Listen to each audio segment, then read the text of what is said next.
Let's talk about Iran, politics, and the World Cup. Have you ever learned something that made you think how certain you feel about your opinion, or that maybe you shouldn't even have an opinion yet? That's what happened when I started reading about Iran before going to the Iran versus New Zealand match. Going to the game and trying to make this video, I thought I understood the history, but boy, was I wrong. Because once I got there, I realized there wasn't just one story. There were several. Some people were waving the lion and sun flag. Some weren't. Some were there because they opposed the Iranian government. Some were there because they're proud of Iran regardless of their politics. And that just reminded me how easy it is to flatten an entire country into a single narrative. Before the game, I spent some time reading on Iran's history. And one thing that stood out to me is how often powerful countries try to shape the story of other nations, sometimes through war, sometimes through economics, sometimes through culture. And I think it's time that this forceful interference stops happening.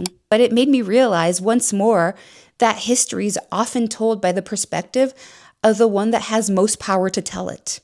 And what makes Iran so fascinating to me is that it's not a young country trying to figure out who it is. It's a civilization of thousands of years of culture and stories and traditions and poetry and identity and music. When you look at modern Iranian history, I think that that's where the conflict starts to arise. How do you modernize without losing yourself? How do you change without becoming someone else? I don't have the answers.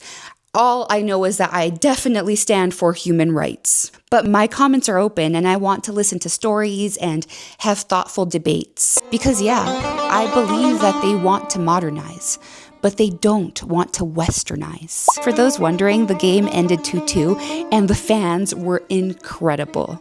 And that's another reason why I love the World Cup. Isn't it amazing when sports bring people together?